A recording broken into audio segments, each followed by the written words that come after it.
인물을 통해 역사를 읽어내는 일은 기록이나 유산으로 역사를 아는 것과는 또 다른 의미의 역사 읽기입니다. 당대 화가들에 의해 그려진 초상을 통해 역사를 읽는 방법도 그중 하나고요. 또 이런 이유로 초상화는 시대상을 엿보는 거울로 통하는데요. 전통 초상화 기법을 계승하면서 전통과 서양 화법을 조화시키고 근대 사진수를 반영해 전통과 현대 초상의 맥을 이은 마지막 어진 화사의 고향이 전주고 전북에서 많은 작품을 남겼다는 사실을 알고 있나요? 인문클래스 시즌2 오늘은 어진 화사 석지 채용신에 대해 알아보겠습니다.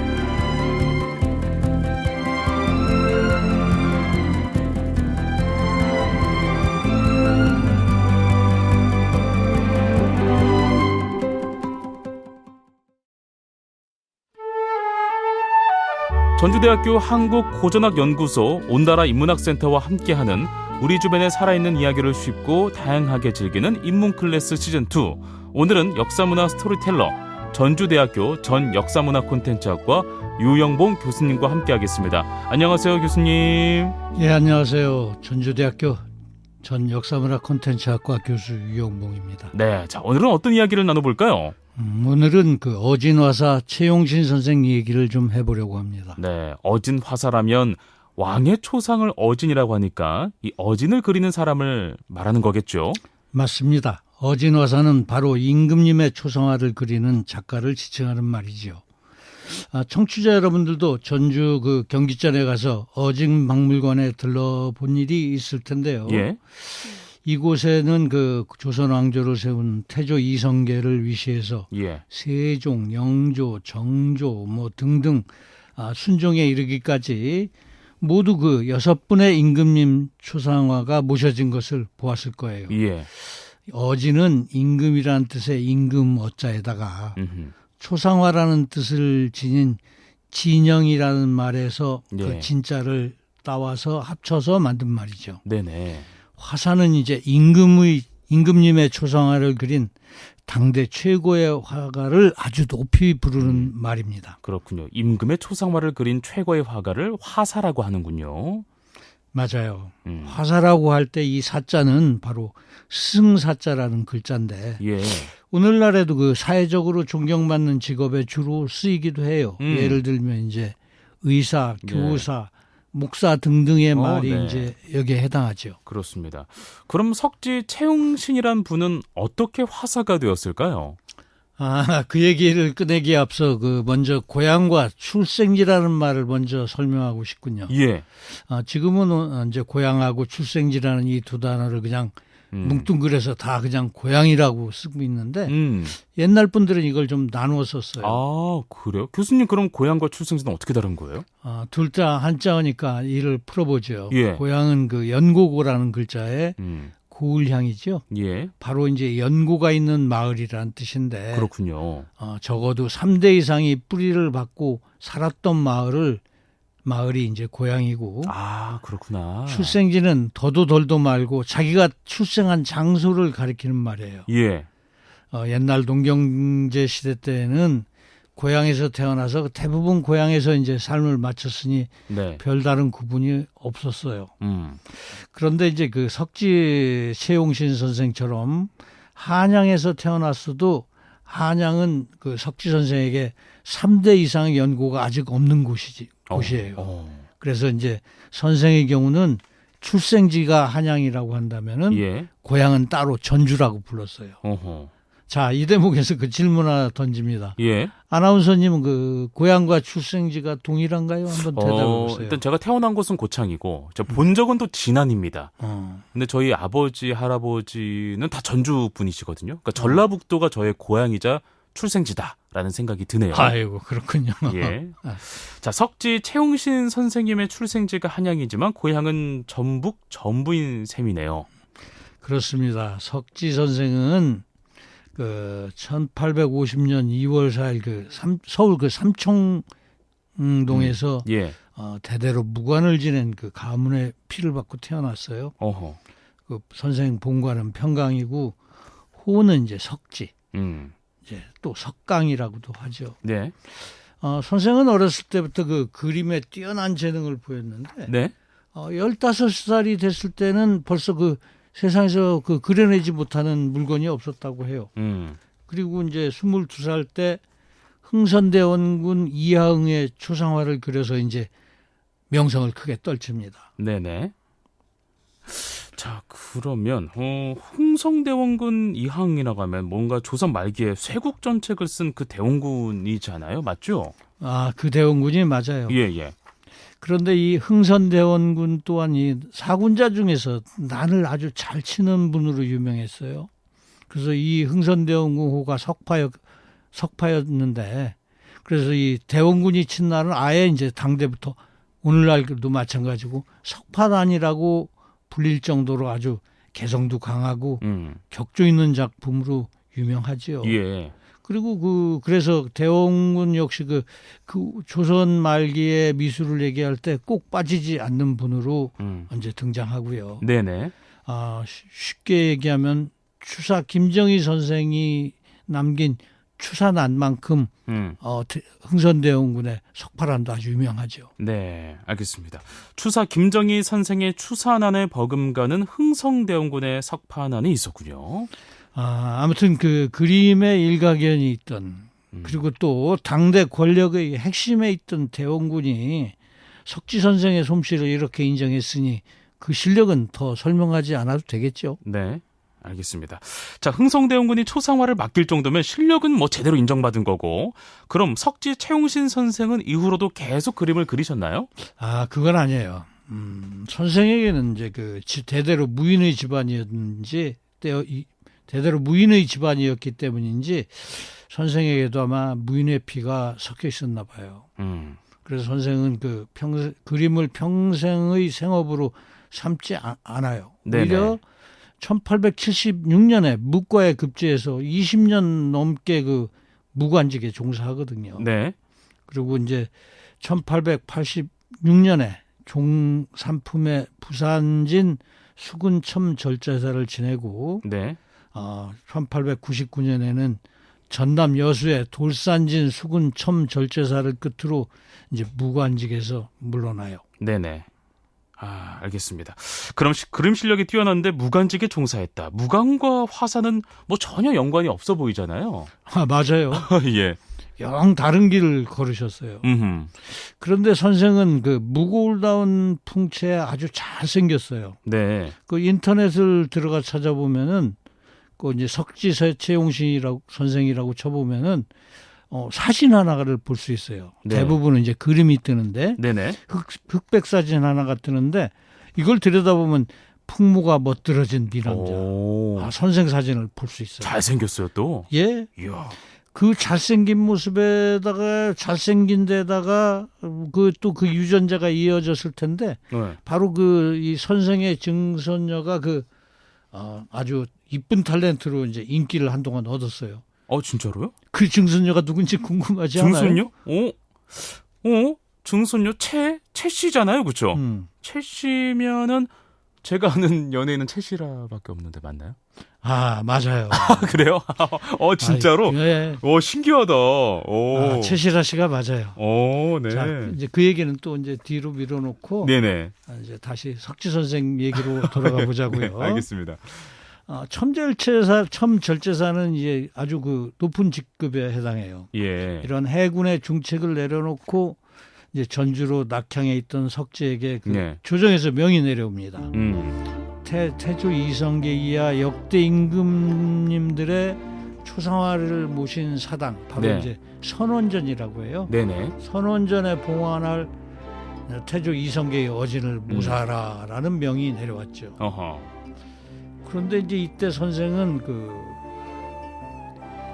우리나라 근대미술사에서 아주 유명한 조석진이라는 분이 있어요. 예. 이 조석진 선생과 함께 주관화사로 발탁이 됩니다. 네. 주관화사 기억해 주세요. 그래서 이제 1900년 4월에 이제 태조의 이제 어진을 그립니다. 자, 어진화사는 크게 이제 셋으로 구분이 돼요. 네. 왕의 얼굴을 그리는 주관화사.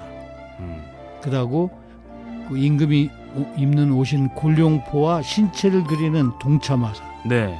그리고 인물 주변에 있는 집기 같은 것을 그리는 수종화사 이렇게 셋으로 구분이 됩니다.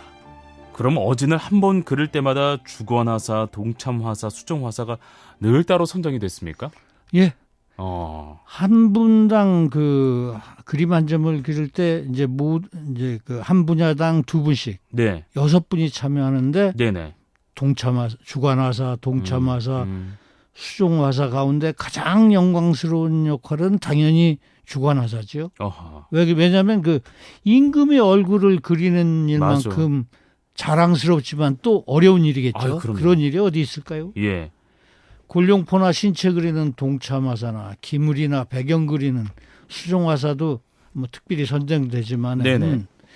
이제 그 사람들이 그리는 건 대체로 이제 정형화된 것이고 음흠. 여기에 비해서 임금의 얼굴을 똑같이 그려야 된다는 책임, 와. 그 부담감은 얼마나 컸을까요? 아, 나 같으면 안 해. 당연히 당대 최고의 화사 가운데 예. 엄밀하게 특별히 선정된 분들이니까 예. 그만큼 또 영광도 컸겠죠. 그렇습니다. 요즘 표현으로 하자면 화각의 탑이라고 할 수 있는 거잖아요. 네. 그래서 특별히 선정된 6분을 높여서 어진 화사라고 일컫는 것 같습니다. 정말 자랑스럽고 명예로운 일이긴 하네요. 그래요. 조선을 창업한 그 우리 전주 이시의 그 자랑스러운 이성계의 어진을 그린 일 하나만으로도 네. 충분히 이게 그 자랑스러운데 네. 또 석재에게 자랑스러운 일이 또 생겼어요. 또 있어요. 바로 그 태조 어진을 완성하고 난 뒤 예. 4개월이 안 됐을 때 그 초상화를 모셨던 선원전에 불이 났어요. 네. 그래서 기존에 나머지 임금들의 어진도 다 불에 타버렸죠. 아이고 세상에. 그래서 다시 이제 이걸 베껴서 그리라는 조정의 명이 내렸어요. 그래서 네. 석지 선생은 이제 태조 어진은 물론이고 음흠. 숙종, 영조, 와. 정조, 순조, 와. 현종의 그 어진 6종을 네. 완성했어요.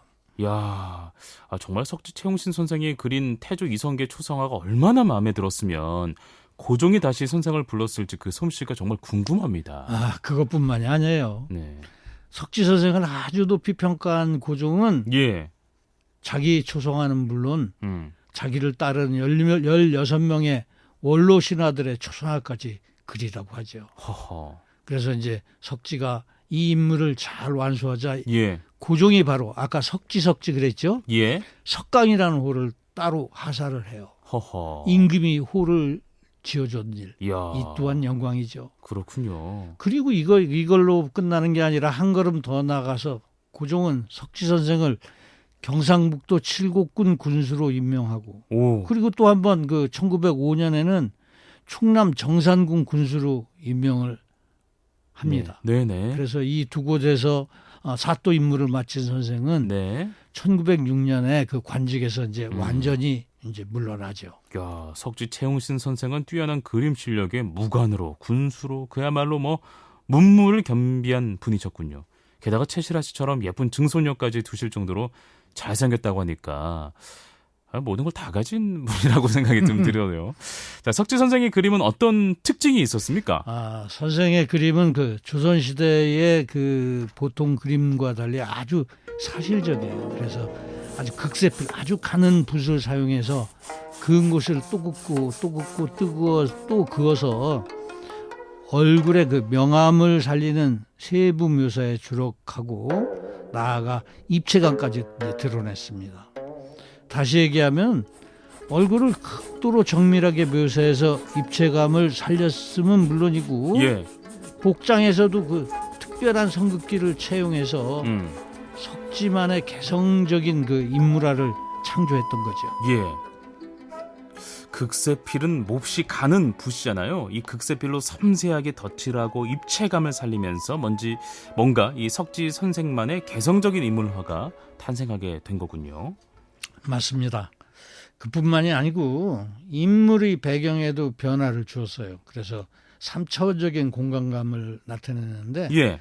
아예 그냥 배경을 없애거나 우와. 자연경치를 빌려오거나 예. 또는 책을 잔뜩 꽂아놓은 병풍, 책꽂이나 병풍 등으로 네. 대치했죠. 당신의 그리고 혁신이네요. 네. 네.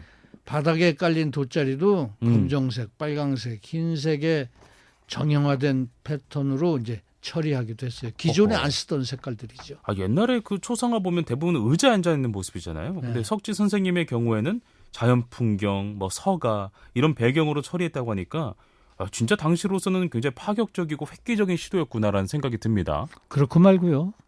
이런 이제 과감한 탈피하고 변화가 역시 그 석지 선생만의 화풍이라고 일컬을 수 있죠. 예. 뿐만 아니라 그 선생은 물감도 직접 만들었었다고 전해져요. 세상에나.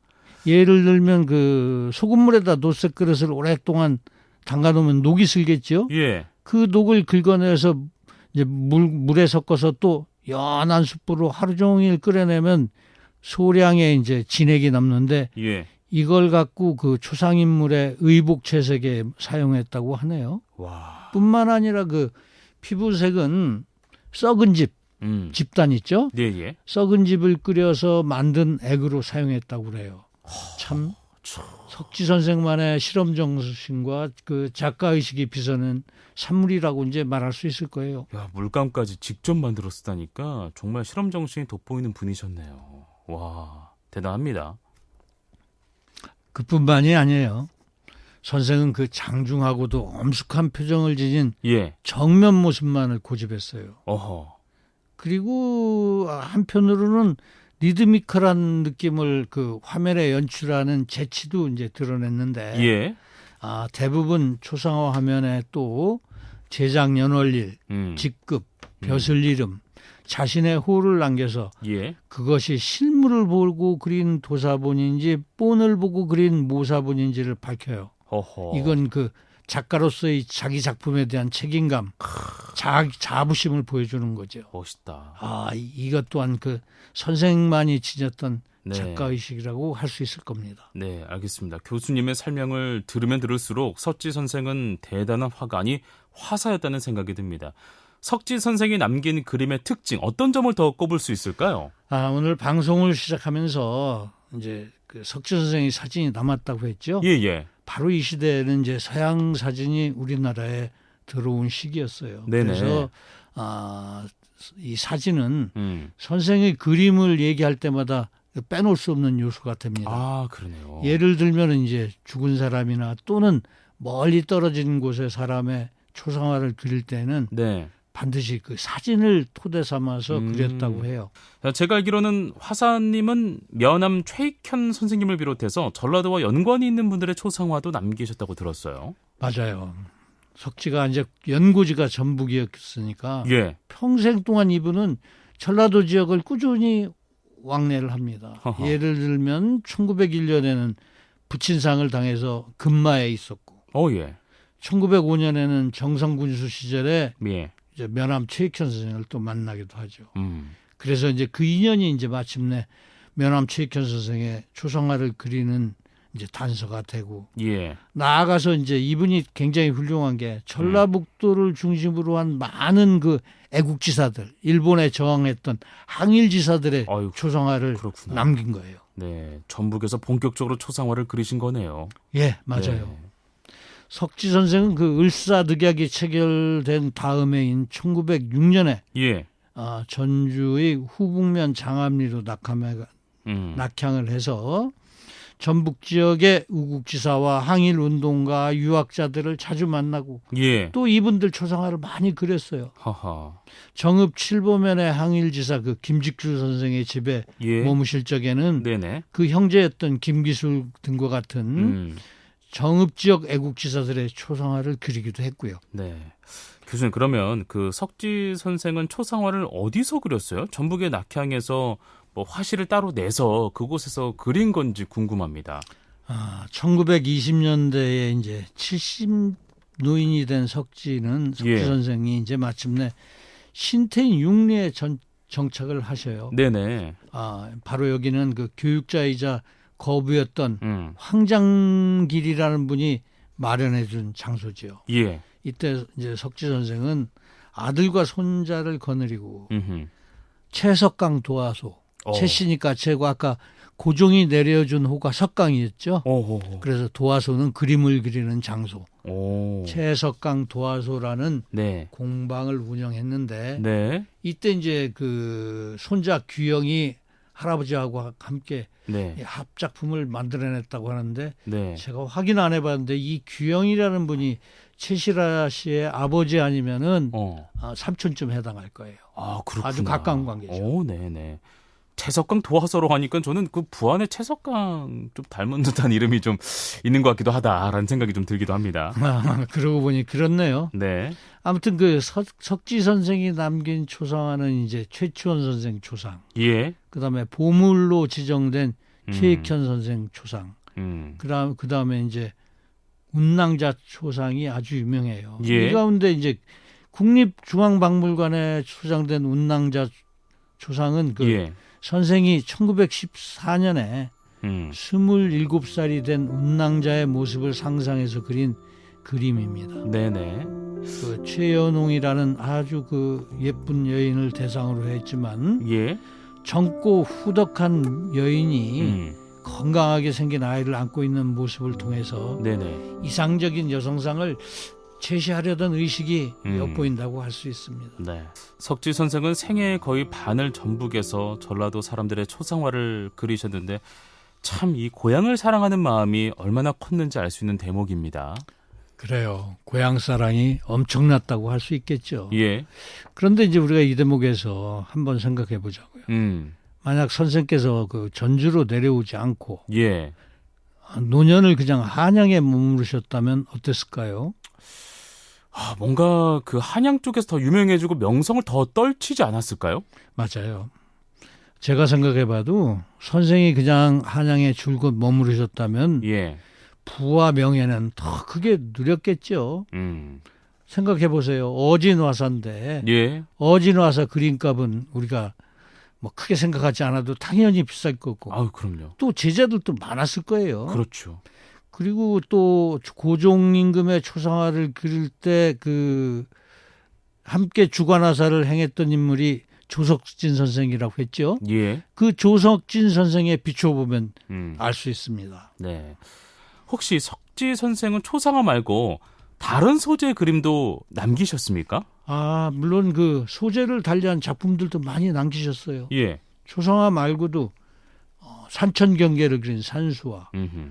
꽃과 새를 그린 화조도, 음. 그다음에 동물들을 그린 영모도, 무녀를 그린 무녀도 등 그 아주 다양한 장르의 작품들을 이제 내보이면서 예. 화가로서의 재능과 역량을 마음껏 발휘하신 분이에요. 현재 그 남아있는 그분의 화조도나 산수화 이런 것들은 대부분 이제 장식용으로 제작되었는데, 예. 지금 이 자리에서 그 선생의 산수화에 주목해 보면 네. 수묵을 위주로 한 전통 산수화법과 달리 채색을 이불은 많이 쓰셨어요. 그래서 이제 그 전에 화가들은 먹물에 농담만 달리해서 예. 시커멓게 그렸다면 이불은 색깔을 많이 집어넣었어요. 아하. 왜 그러냐면은 예. 선생이 아까 말씀드린 것처럼 정식으로 그림을 배운 데도 없고 그리고 또 왕실에서 운영하는 정통 화단 출신이 아니기 때문에 예. 보다 이런 부분에서는 자유스럽지 않았나 싶어요. 최근 고 이건희 삼성 회장을 지낸 그 이건희 선생의 그 컬렉션이 아주 유명하죠. 예. 여기에 그 석지 선생의 많은 작품이 이제 컬렉션으로 이제 뽑혔습니다. 저도 직접 보지는 못했지만은 조만간 한번 꼭 찾아가서 보려고 합니다. 네, 알겠습니다. 교수님, 석지 선생의 작품 중에서 전북을 배경으로 한 작품이 있나요? 있죠. 네. 석지 선생은 그 정읍 7보지요. 정확하게 정읍 7보에서 네. 송정 시편도하고 칠광도를 남기셨습니다. 네네. 송정 시편도는 송정이라는 정자의 10명의 현자들을 그린 그림이고 칠광도는 7사람의 미치광이 그림인데 네네. 이 그림들은 이런 시편과 칠광의 모습을 실경하고 함께 그려낸 산수 인물도예요. 네. 그래서 칠보면 무성리 산의 뒷산에 가보면은 이 두 작품의 배경이 되었던 무성서원 뒷산입니다. 네. 송정을 우리가 확인해 볼 수 있습니다. 그렇군요. 알겠습니다. 작품의 배경이 되었던 곳은 어디인지도 한번 이야기를 해주시겠습니까? 여거는 그 광해군 폐모 사건에 항의하던 속칭 칠광. 예. 어지러운 세상 제정신으로 살 수 없으니까 7명의 미치광이란 뜻이죠. 네네. 시편 10사람의 현자들이란 뜻이고요. 아무튼 이분들이 그 광해군 폐모 사건을 격렬하게 항의하다가 마침내 뜻을 이루지 못합니다. 그러니까 벼슬을 내던지고 돌아와서 예. 이곳 칠보 무성서원 뒷산에 모여서 세월을 보냈어요. 예. 그런데 이제 이분들 후손들이 언젠가부터 이제 영당 초상화를 모신 사당을 세워서 1년에 2번씩 제사를 이제 받들어 왔습니다. 어허. 그 칠광에는 김대립, 김웅윤, 김감, 송치중, 송민구, 이상영, 이탁 등 7분이고 예. 이 시편에는 칠광에도 속하는 김웅윤, 김강, 송치윤, 송민구, 네. 이탁 외에 김관, 김정, 김급, 김우식, 양몽우 등과 같은 분이 포함이 돼요. 예. 그러니까 이제 이분들을 전부 합해 보면 12분이 이제 이 그림 속에 있는 겁니다. 그렇죠. 근데 이 작품들이 이제 인터넷에 소개되어 있는데 네. 워낙 큰 거작입니다. 어허. 1000장을 넘을 정도로 큰 거작인데 네. 기회가 된다면 인터넷보다는 여러분께서 그 칠보 무성서원 예. 가셔서 이 그림을 직접 한번 감상해 보기를 권합니다. 네, 알겠습니다. 정읍 무성서원에 가면 석지 선생의 작품을 만날 수가 있군요. 자, 오늘 마지막 어진 화사 석지 선생을 방송을 통해 소개하신 소가 한 말씀 마지막으로 듣겠습니다. 석지 선생 작품을 여러분한테, 청취자 여러분한테 직접 보여주면서 그 설명할 수 없는 점이 참 아쉽네요. 예. 그렇지만 또 한편으로는 이렇게 훌륭하신 분을 네. 청취자 여러분께 그 소개할 수 있어서 저도 참 기쁩니다. 네. 앞으로도 이런 자리가 끊임없이 이어지기를 바라는 심정입니다. 마지막 어진 화사가 전북이 고향인 석지 채용신 선생이라는 걸 알게 된 의미 있는 시간이었습니다. 전주대학교 한국고전학연구소 온다라 인문학센터와 함께한 우리 주변에 살아있는 이야기를 쉽고 다양하게 즐기는 인문클래스 시즌2 역사문화 스토리텔러 전주대 전 역사문화 콘텐츠학과 유영봉 교수님과 함께했습니다. 오늘 고맙습니다. 예, 고맙습니다. 감사합니다.